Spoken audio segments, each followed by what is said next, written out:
In a bustling studio filled with the hum of cameras and the faint rustle of cue cards, a popular liberal talk show host, Ethan Carter, prepared for what he anticipated would be another segment poking fun at Trump supporters. Ethan had built his career on sharp wit and biting commentary, often targeting conservative figures and their base. Tonight, his guest was JD Vance, the author of Hillbilly Elegy and a prominent voice in the Republican Party. Ethan was confident. This would be an easy interview, another chance to showcase his trademark humor at the expense of his guest. As the red light on the camera blinked to life, Ethan leaned back in his chair, a smirk playing on his lips. "So, JD," he began, his tone dripping with sarcasm, "what's it like being the poster child for a movement that, let's be honest, thrives on conspiracy theories and grievances? Do you ever get tired of defending people who still think the election was stolen?" The audience chuckled, but Vance remained calm, his expression unreadable. He had been through enough media appearances to know where this was going. Instead of rising to the bait, he leaned forward slightly, his voice steady and measured. "Ethan, I think that's a fair question, but it's also a little dismissive, don't you think? You're reducing millions of people to a caricature. Have you ever actually sat down and talked to someone who supports Trump? Or do you just assume you already know what they're about?" Ethan blinked, caught off guard by the directness of the response. He recovered quickly, though, his smirk returning. "Oh, come on, JD, you've seen the rallies, the flags, the chants. These people aren't exactly subtle about their grievances. What am I supposed to think?" Vance nodded as if expecting the question. "I get it. It's easy to focus on the loudest voices, the ones who make the best TV. But what about the single mom working 2 jobs in Ohio who voted for Trump because she's tired of watching factories close and jobs disappear? Or the veteran who feels like the government has forgotten about him? Are their concerns less valid because they don't fit into your narrative?" The studio grew quieter as Vance spoke, his words cutting through the usual noise of the show. Ethan shifted in his seat, his confidence wavering. "I'm not saying their concerns aren't valid," he replied, his tone less sure now. "But surely you can't deny that there's a lot of anger and misinformation in that movement." "Of course there's anger," Vance said, his voice rising slightly. "But maybe instead of mocking it, we should try to understand where it's coming from. People don't just wake up one day and decide to be angry. They're reacting to real problems, problems that the media and politicians on both sides have ignored for far too long. And when you dismiss them as a bunch of conspiracy theorists, you're just adding fuel to the fire." Ethan opened his mouth to respond, but found himself at a loss for words. For the first time in his career, he felt the weight of his own assumptions pressing down on him. He had always seen himself as a voice of reason, someone who could cut through the noise with humor and insight.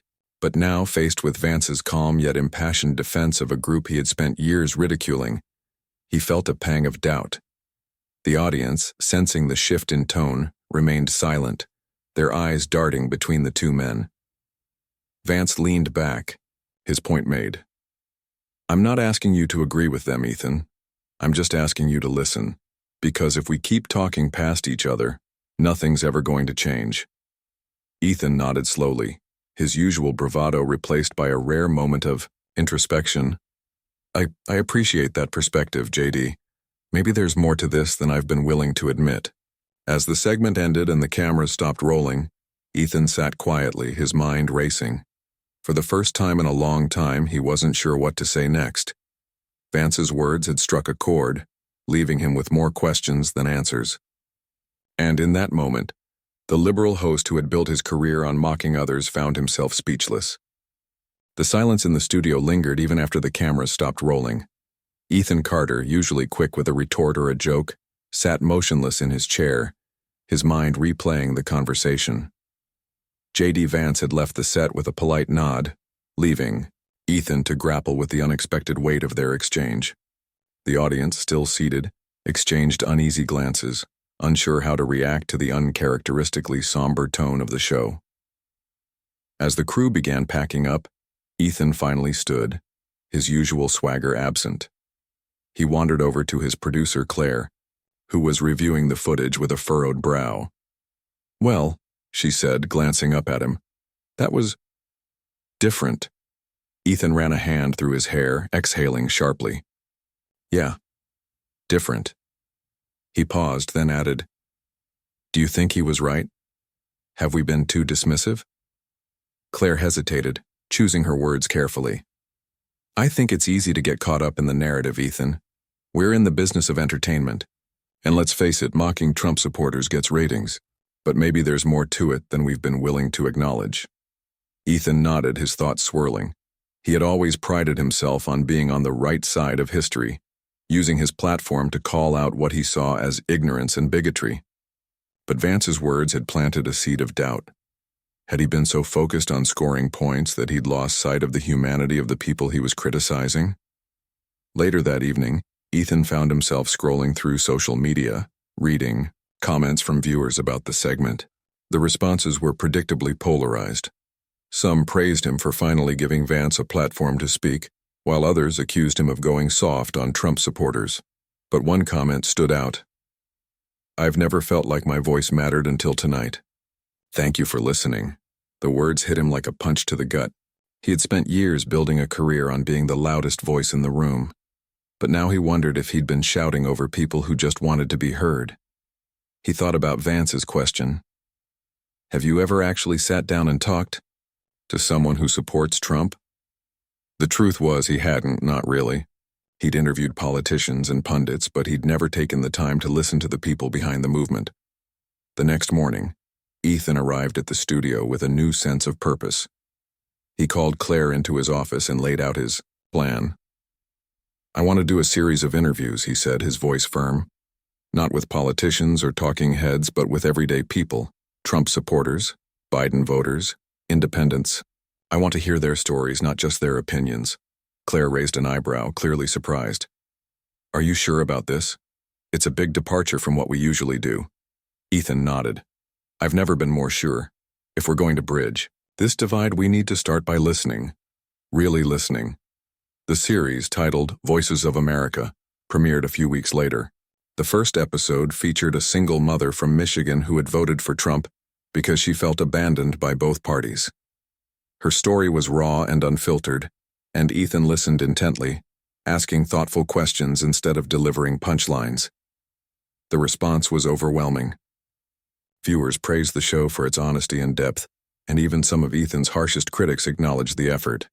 As the series continued, Ethan found himself changed by the experience. He didn't always agree with his guests, but he began to understand their perspectives in a way he never had before. The anger and frustration he had once mocked now made sense in the context of their lives. And slowly, the tone of his show began to shift. The biting sarcasm was still there, but it was tempered by a newfound empathy. One evening, after a particularly moving interview with a veteran who had struggled to find work after returning home, Ethan received an email from JD Vance. It was short and to the point. "I saw your series. You're doing important work. Thank you for listening." Ethan smiled as he read the message, a sense of fulfillment washing over him.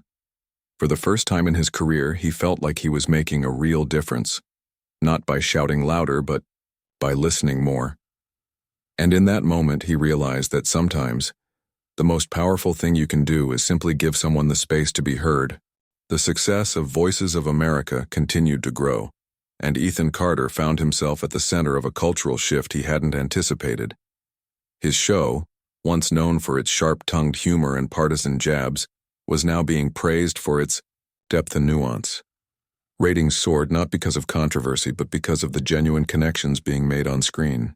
People from all walks of life tuned in to hear stories that resonated with their own experiences, and Ethan became an unlikely bridge in a deeply divided country. One day, as he prepared for another episode, Claire approached him with an idea. "What if we take this on the road?" she suggested. "Instead of just bringing people to the studio, let's go to them. Let's visit their towns, their homes, their communities.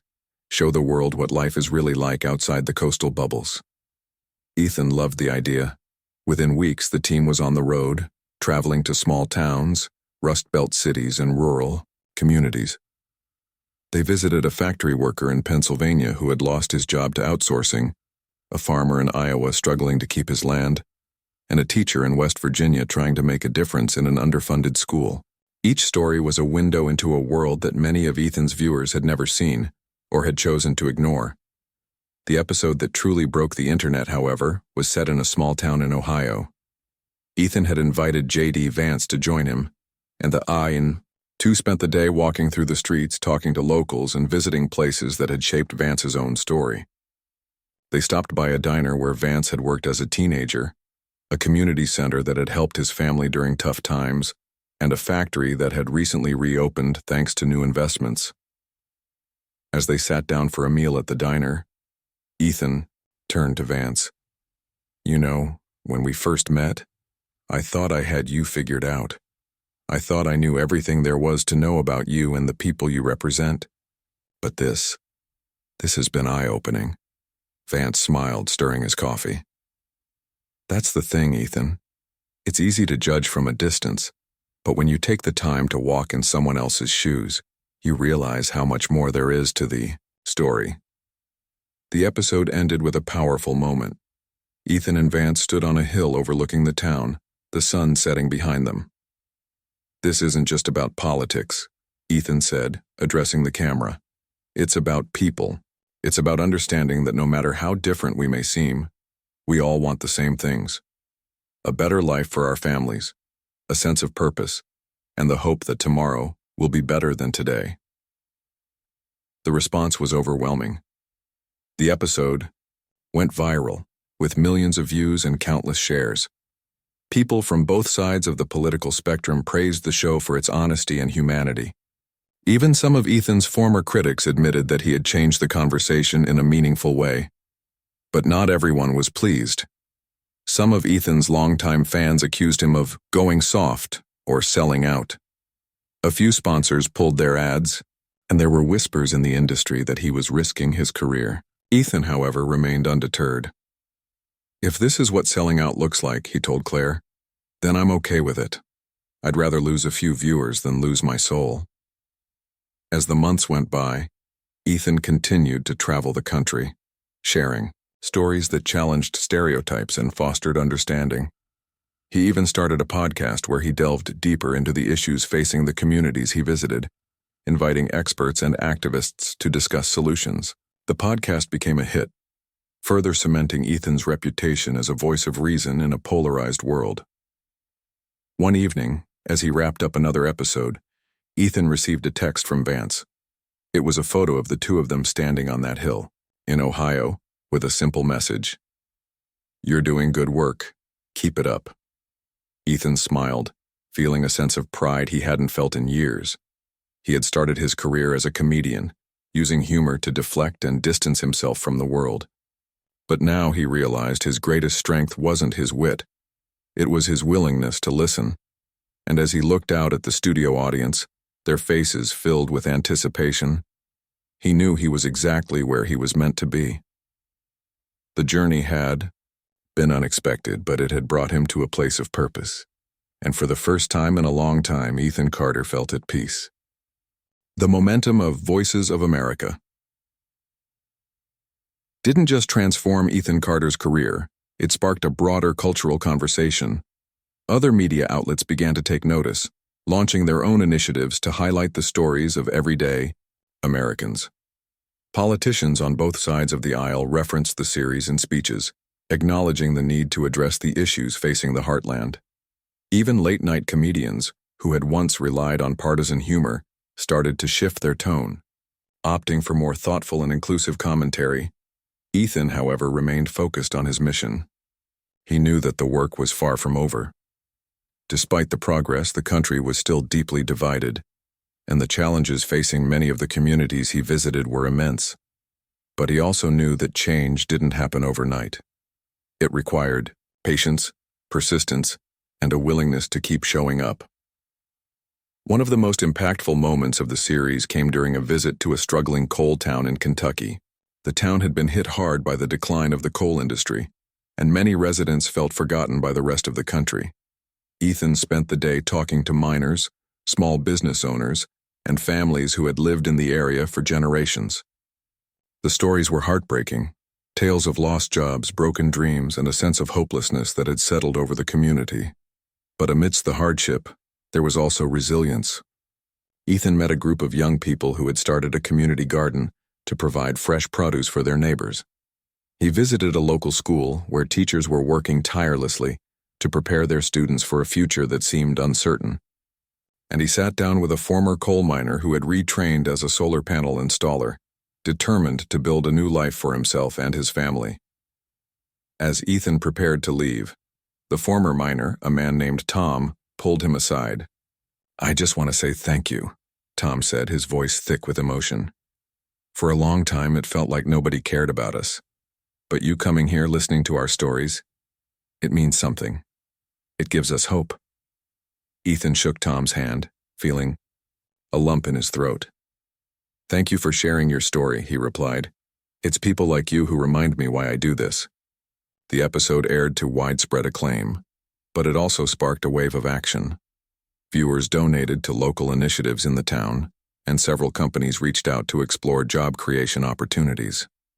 Politicians from both parties visited the area, promising to address the economic challenges facing the community. It was a small step, but it was a step in the right direction. As the series continued, Ethan began to see his role differently. He wasn't just a journalist or a host. He was a facilitator, someone who could bring people together and amplify voices that had been ignored for too long. He started hosting town hall events, inviting people from different backgrounds to share their perspectives and find common ground. The events were often tense, but they were also cathartic, offering a space for dialogue and understanding. One of the most memorable town halls took place in a suburb of Atlanta, where Ethan brought together a diverse group of residents to discuss race, policing, and community relations. The conversation was raw and emotional, but by the end of the night there was a sense of hope. People who had once seen each other as adversaries began to see each other as neighbors, united by a shared desire for a better future. As the years went by, Ethan's work earned him numerous awards and accolades, but the recognition paled in comparison to the impact he saw on the ground. Communities that had once felt invisible were now being seen and heard. People who had once been at odds were finding ways to work together. And Ethan, once known for his biting humor, had become a symbol of empathy and understanding. One evening, as he sat in his office reflecting on the journey, Ethan received a letter from a young girl in Ohio. She had watched Voices of America with her family and was inspired to start a project at her school to help struggling families in her community. "You showed me that even one person can make a difference," she wrote. "Thank you for giving me the courage to try." Ethan smiled as he read the letter, feeling a deep sense of fulfillment. He had started this journey unsure of where it would lead, but now he knew that he had found his purpose. The road ahead was still long and there were many challenges to face, but he was ready to keep going. Because in the end, it wasn't about the ratings or the awards. It was about the people, the voices that had been silenced for too long, the stories that needed to be told, and the hope that together they could build a better future. And as long as there were stories to tell and people willing to listen, Ethan Carter would be there, microphone in hand, ready to amplify the voices of America. Years passed and Ethan Carter's Voices of America became more than just a show. It became a movement. The series inspired books, documentaries, and even a nonprofit organization dedicated to fostering dialogue and understanding across divides. Ethan's journey from a sharp-tongued comedian to a compassionate storyteller resonated with millions, and his influence extended far beyond the confines of television. One day, Ethan received an invitation that would change his life. Once again, he was asked to speak at a global summit on unity and reconciliation, an event that brought together leaders, activists, and thinkers from around the world. The invitation came as a surprise, but it also felt like a natural next step. After years of working to bridge divides in his own country, Ethan was being called to share his insights on a larger stage. The summit was held in a sprawling convention center in Geneva, Switzerland. As Ethan stood backstage preparing to deliver his speech, he felt a mix of nerves and excitement. He glanced at his notes, but then set them aside. He didn't need a script. He had lived this journey, and the words would come from the heart. When he walked onto the stage, the audience erupted into applause. Ethan took a deep breath and began to speak. Years ago, I stood on a stage much like this one, but my purpose was very different. Back then, I thought my job was to entertain, to make people laugh, even if it meant mocking those I disagreed with. But somewhere along the way, I realized that laughter alone wasn't enough. What we needed, what we still need, is understanding. He paused, letting the words sink in. I've spent the last several years traveling across my country, listening to people whose voices had been ignored for far too long. I've sat in diners and living rooms, factories and farms, and I've heard stories of struggle, resilience, and hope.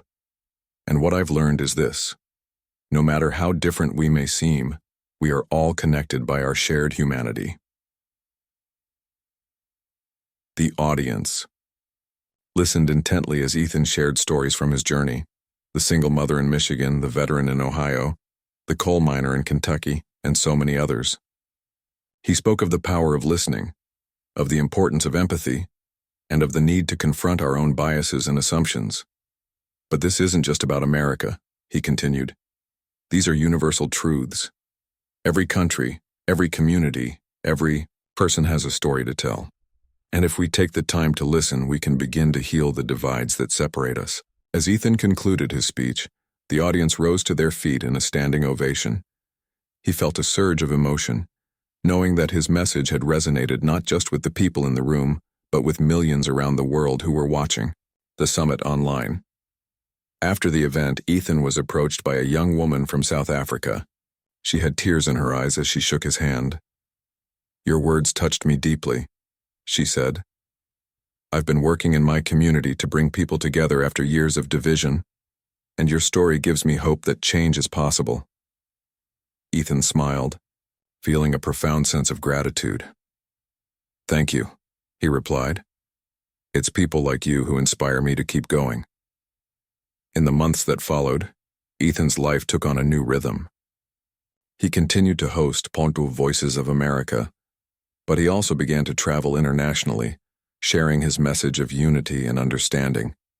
He visited conflict zones, refugee camps, and communities grappling with deep-seated divisions. Everywhere he went, he listened, learned, and shared stories that reminded people of their shared humanity. Back home, Ethan's work inspired a new generation of journalists, activists, and leaders. Universities began to incorporate his approach into their curricula, teaching students the importance of empathy and dialogue. Politicians started to adopt his methods, holding town halls and listening sessions to better understand the needs of their constituents. One evening, as Ethan sat on his porch reflecting on the journey, he received a call from JD Vance. "I just wanted to say how proud I am of you," Vance said. "You've taken this work to a whole new level. You're making a real difference, Ethan." Ethan smiled, feeling a deep sense of fulfillment. "Thank you, JD. None of this would have been possible without that first conversation we had. You challenged me to see the world differently, and I'll always be grateful for that." As he hung up the phone, Ethan looked out at the stars, feeling a sense of peace. The road ahead was still long, and there were many challenges to face, but he knew he was exactly where he was meant to be. He had found his purpose not in mocking or dividing, but in listening and uniting.